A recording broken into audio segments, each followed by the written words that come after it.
Alizeh talk کے معزز سامعین کو علیزہ کمل کا سلام۔ دوستو شروع کرتے ہیں آج کی کہانی۔ عمر میری 18 برس تھی جب سارے جہان کی رنگینیاں آنچل میں سمیٹ لینے کو جی چاہتا ہے۔ انہی دنوں ہی امی ابو کو اچانک خیال آ گیا کہ گل رخ بڑی ہو گئی ہے، اب اسے 7 پردوں میں رکھنے کی ضرورت ہے۔ یہ انہیں ادراک نہ تھا 7 پردے چادر کے ہوں یا اینٹوں کی 4 دیواری کے۔ یہ رکاوٹیں خوابوں اور خیالات کے پر نہیں کاٹ سکتی۔ تبھی انہوں نے میرے قدموں پر دہلیز کو پار کرنے کی پابندی عائد کر دی۔ اب میں تھی اور بیتی ہوئی لمبی دوپہر۔ ایک روز جبکہ محلے میں سناٹا پڑا تھا، سڑکیں گلیاں سنسان تھیں اور میری ماں کھانا کھا کر خواب خرگوش کے مزے لے رہی تھی، میں نے چپکے سے کنڈی کھولی اور گھر سے نکل گئی۔ کھلی فضا میں پر تول کر اڑان بھرنے کی آرزو میں دہلیز تو پار کر لیے، مگر یہ نہ سوچا کہ گھر کی 4 دیواری سے نکل کر جاؤں گی کہاں۔ محلے میں ماں نے کسی سے دوستی رکھنے ہی نہ دی تھی۔ لے دے کر ایک ماہین تھی جس کی والدہ امی کی دور کی کزن ہوتی تھی۔ وہ کبھی کبھار آ جاتی تو میری عید ہو جاتی تھی۔ ان دنوں ماہین ماموں کے گھر گئی ہوئی تھی۔ اب میں سارے محلے کی گلیوں کے دروازے جھانکتی پھر رہی تھی۔ دھوپ تیز تھی، سورج کی روشنی نے میرے سنہری مائل آنکھوں کو چکا چوند کر دیا تھا۔ گال تمازت سے تمتمانے لگے۔ سوچا نہ حق چھپے چوری گھر سے نکلی۔ اماں جاگ گئیں تو کس قدر واویلا کریں گی۔ سامنے ہی ماہین کا گھر تھا، سوچا کیوں نہ اس کا در کھٹکھٹاؤں۔ یہ میری ان دنوں کی کلاس فیلو تھی جب ابھی ہم پرائمری میں ہی پڑھا کرتے تھے۔ اس کا گیٹ نیم وا تھا۔ میں نے گیٹ کو ذرا سا دھکیلا اور اندر جھانکا۔ لان خالی پڑا تھا، وہاں کوئی بھی نہ تھا۔ دبے قدموں لان عبور کرتی اندر چلی گئی۔ برآمدے میں بھی سناٹا تھا۔ کمرے کی جالی سے چپک کر دیکھنے لگی۔ جانتی تھی آنٹی گھر نہ ہوں گی، وہ جاب کرتی تھیں، صبح جاتی شام کو لوٹتی، لیکن ماہین گھر میں ہوتی تھی۔ میٹرک کے بعد اس نے پڑھائی چھوڑ دی تھی۔ ابھی ماہین کو آواز دینے ہی والی تھی کہ اوپر کی منزل سے کچھ گرنے کی آواز سنائی دی، جیسے کوئی کاپی یا کتاب فرش پر گری ہو، گویا کہ شان اوپر ہے۔ جانتی تھی کہ ماہین کا بھائی شان جو میڈیکل کا طالب علم تھا، اس کا کمرہ بالائی منزل پر تھا۔ جب سارے گھر میں دیکھ لیا کہ کوئی موجود نہیں ہے، سوچا شاید ماہین بھی اوپر ہوگی۔ یہ سوچ کر سیڑھیاں چڑھتی بالائی منزل پر پہنچ گئی۔ کمرے کا در کھلا تھا۔ جھانکا تو شان کو پڑھنے میں محو پایا۔ اس کی پشت دروازے کی طرف تھی۔ بچپن میں ہم ساتھ اسکول جاتے تھے، اسی لیے ایک دوسرے کے لیے اجنبی نہ تھے، لیکن جب اماں نے پردے بٹھا دیا تب سے شان سے ملاقات نہ ہوئی تھی۔ وہ ہمارے گھر اب آتا بھی نہیں تھا۔ شان اکیلا گھر پر ہے۔ سوچا آ ہی گئی ہوں تو ماہین کے بارے میں پوچھوں، کہاں گئی ہے، کب آئے گی۔ میں نے ہولے سے پکارا، شان کیا گھر میں کوئی نہیں ہے؟ میں ہوں تو، اس نے چونک کر تحیر سے جواب دیا۔ ہاں تم ہو بھائی، لیکن میں تو ماہین کا پوچھ رہی ہوں۔ وہ امی کے ساتھ نانی کے گھر گئی ہے، ماموں نے دعوت کی ہے، رات کو آئیں گے وہ لوگ۔ تم کیوں نہیں گئے دعوت پر؟ ارے بھائی مجھے پڑھنا ہے، کل میرا ٹیسٹ ہے۔ وہ پھر کتاب میں محو ہو گیا۔ تبھی میں از خود کرسی پر براجمان ہو گئی۔ تھوڑی دیر خاموشی رہی۔ شان، میں نے پکارا۔ کیا ہے؟ اس نے اپنی کتاب پر توجہ مرکوز رکھی۔ کیا کر رہے ہو بھائی؟ دیکھ نہیں رہی، میں پڑھ رہا ہوں۔ ٹھیک ہے تم پڑھو، لیکن میں تو بور ہو رہی ہوں۔ بور ہو رہی ہو تو میں کیا کروں؟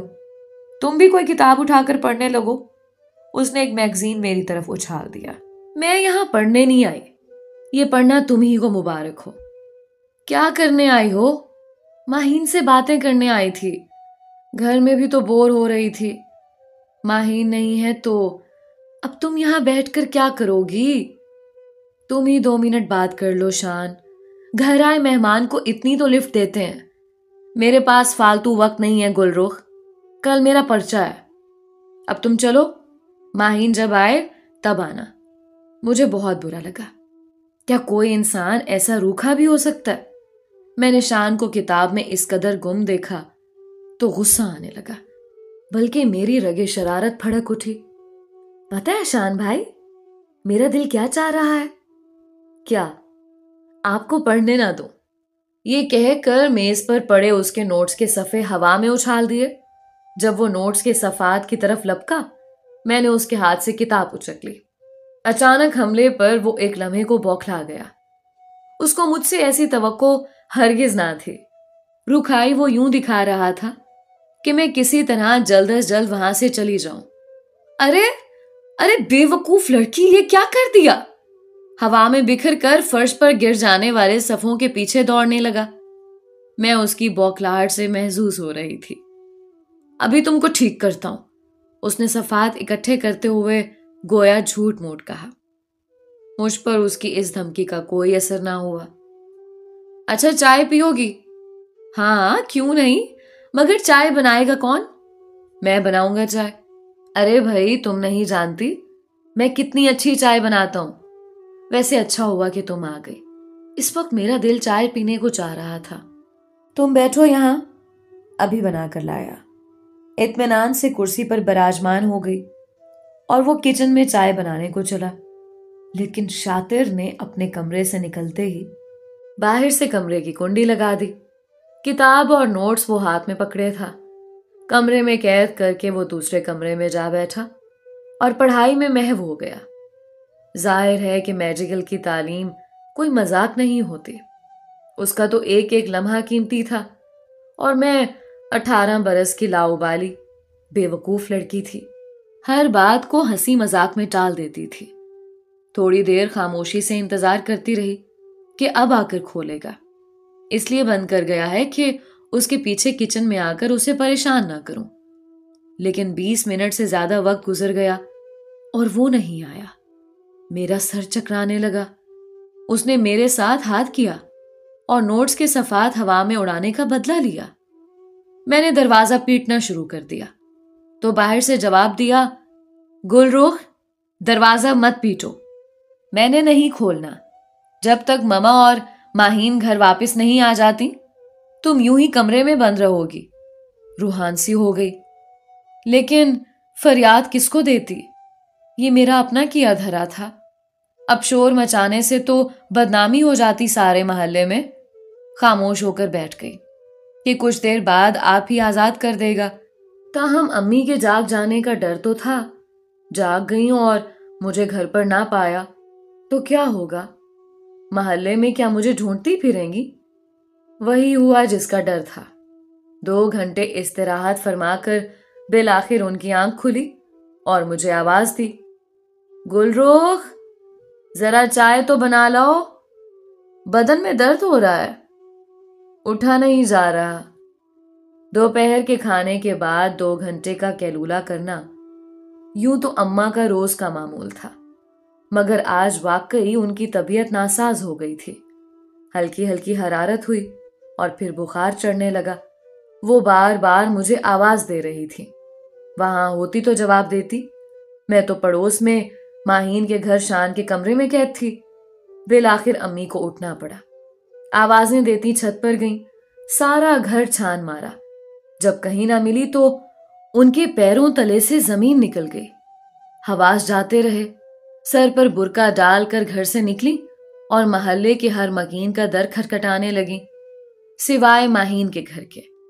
ادھر تمام محلے کو خبر ہو گئی کہ گلرخ گھر سے غائب ہے، شاید کسی آوارہ لونڈے کے ساتھ بھاگ گئی ہے۔ سب سے پہلا جملہ یہی تھا جو آنن فانن محلے بھر میں گردش کرنے لگا۔ شان مجھے اپنے کمرے میں بند کر کے پڑھنے بیٹھا ہی تھا کہ اسے کسی دوست نے کال کر کے بلا لیا کہ یار جلدی سے آ جاؤ، بس 2 منٹ کے لیے، کل جو پرچہ آنے والا ہے اس کے گیسٹ پروفیسر صاحب سے مجھے ملے ہیں، آ کر لے جاؤ۔ یہ سنتے ہی اسے تو یاد ہی نہ رہا کہ گلرخ کو سزا کے طور پر کمرے میں بند کر دیا ہے۔ شان کا خیال تھا 10-15 منٹ بعد در کھول دوں گا تو یہ گھر چلی جائے گی۔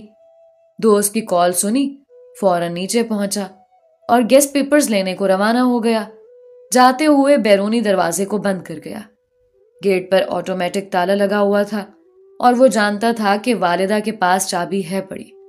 جب وہ ایسے باہر جاتا اور گھر والے باہر ہوتے، وہ چابی سے خود گیٹ کھول لیتے تھے۔ اور جب ابو اور بھیا گھر آئے، انہیں پتا چلا کہ میں گھر سے غائب ہوں، تو پریشانی کے عالم میں ڈھونڈنے نکلے۔ اس وقت رات کے 8 بجے تھے اور بھلکڑ شان مجھے بھول کر اپنے دوست کی بیٹھک میں امتحان کی تیاری میں محو تھا۔ والدہ اور بھائی گلی میں کھڑے سوچ ہی رہے تھے کہ کیا کریں، کدھر جائیں۔ تبھی انہوں نے دیکھا کہ ان کی صاحبزادی ماہین کی ماں کے ساتھ گھر کی طرف آ رہی ہے۔ مجھے دیکھ کر ان کی جان میں جان آ گئی اور وہ مکان کے اندر چلے گئے۔ لیکن جو ہی میں نے گھر کے اندر قدم رکھا، والدہ چلانے لگی، کہاں رہ گئی تھی تم کم بخت؟ بتایا بھی نہیں؟ ماں، میں آنٹی صوبیہ کے گھر گئی تھی۔ ارے مجھے بتا دیا ہوتا کہ ان کے یہاں جا رہی ہوں، ہم اس قدر پریشان تو نہ ہوتے۔ دوپہر سے اب تک ان کے گھر رہنے کی کیا تک تھی؟ تمہارے ابو نے ان کا گیٹ بجایا مگر وہ لاک تھا، کسی نے نہ کھولا، تو پھر تم کیسے وہاں تھی؟ آنٹی صوبیہ کے جانے کے بعد انہوں نے پوچھا، امی میں ان کے گھر لاک ہو گئی تھی، شان کے کمرے میں اوپر کی منزل پر لاک ہو گئی تھی۔ یہ کیا کہہ رہی ہو؟ کیسے لاک ہو گئی؟ شان نے بند کر دیا تھا اماں، اور وہ مجھے بند کر کے گھر سے چلا گیا تھا۔ آنٹی صوبیہ کے جانے کے بعد میں نے سچ سچ تمام تفصیل بتا دی، کیونکہ جھوٹ نہ بول سکتی تھی۔ جھوٹ بولنے میں اور کوئی مصیبت کھڑی ہو سکتی تھی۔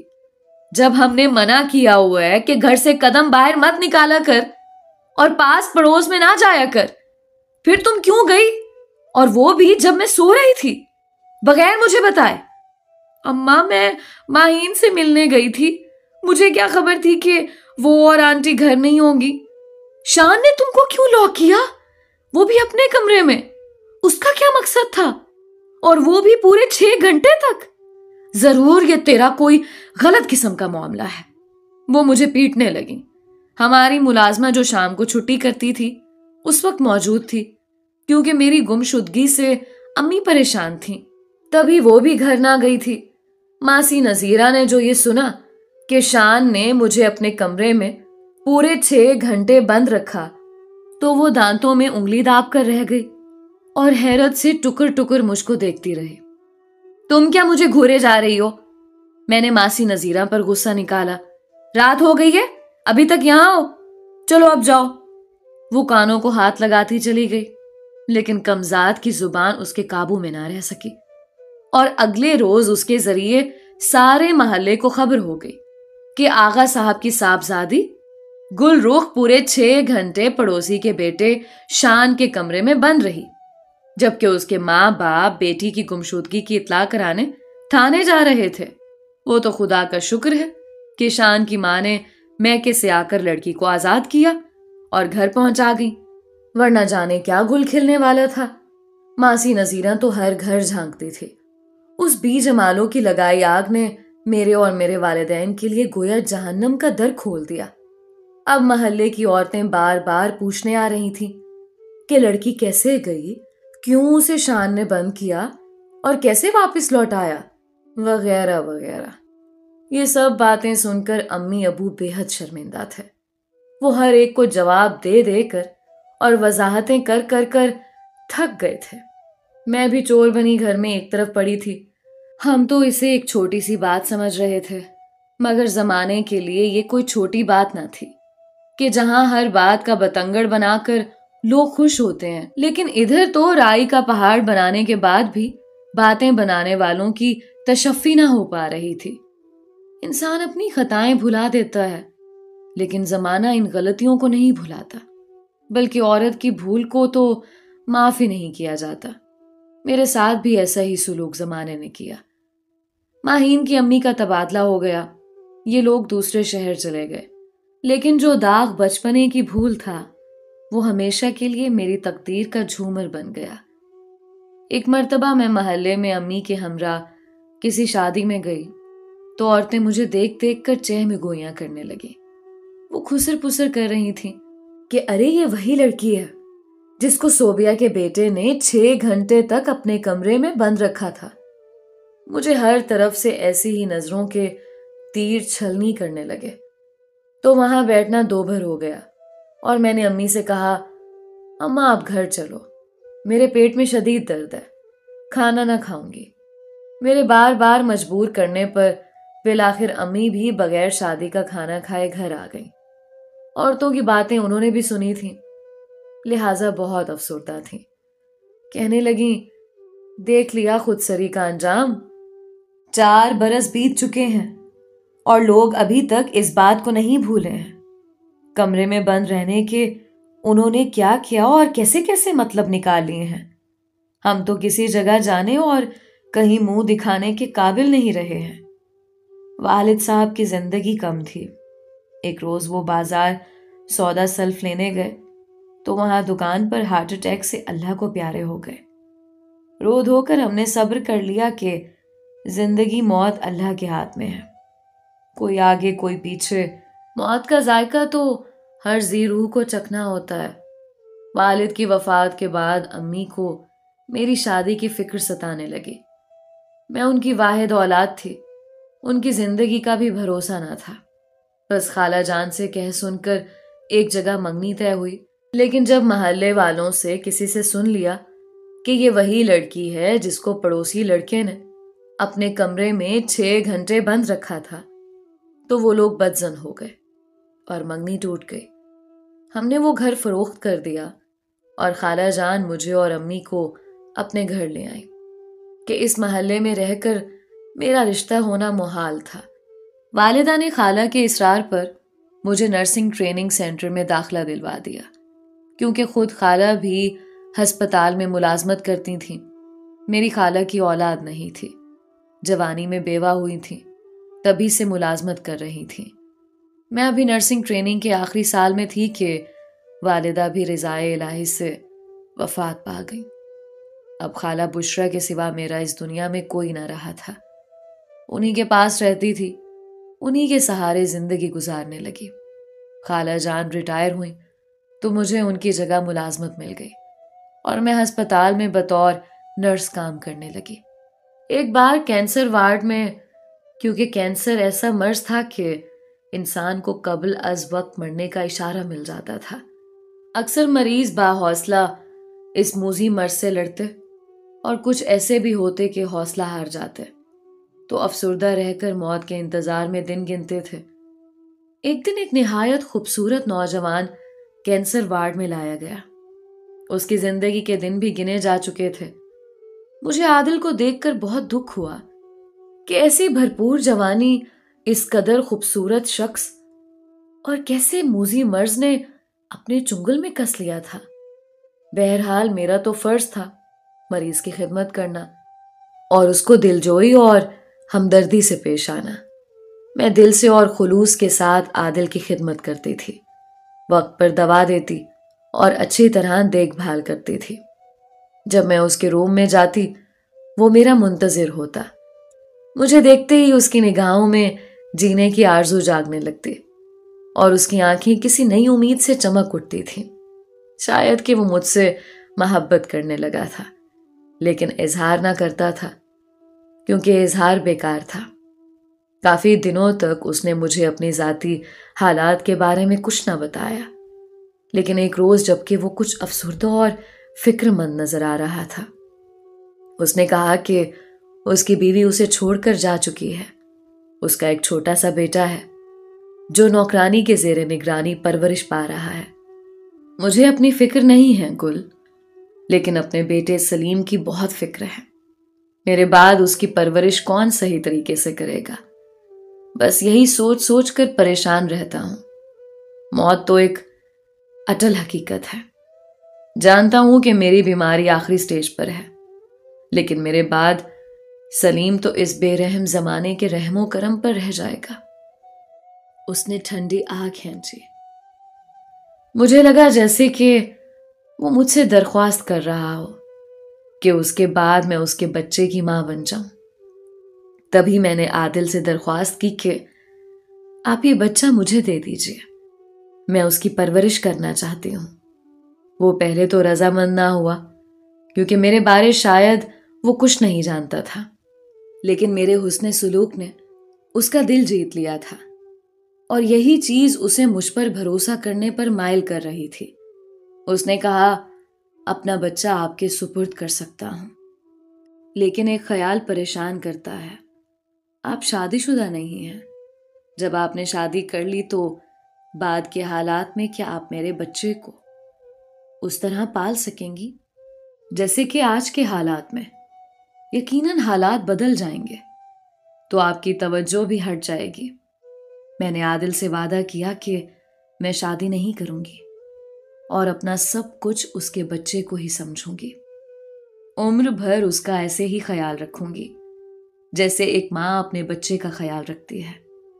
عادل نے اپنی زندگی میں ہی اپنے 2 سالہ بچے کو مجھے سونپ دیا کیونکہ اب وہ زندگی کی آس کھوتا جاتا تھا۔ خالہ مجھ سے زیادہ سلیم کا خیال رکھنے لگیں۔ وہ گھر پر ریٹائرڈ زندگی گزار رہی تھیں، کوئی مصروفیت نہ تھی۔ انہوں نے سلیم میں دل لگا لیا۔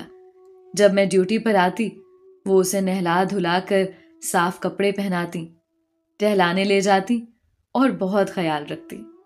کچھ ہی دنوں بعد عادل کا انتقال ہو گیا۔ مجھے بہت دکھ ہوا۔ میں روز اسے دوا دیتی اور اکثر بیٹھ کر اس کی باتیں سنتی تھی، ہنس ہنس کر جواب دیتی۔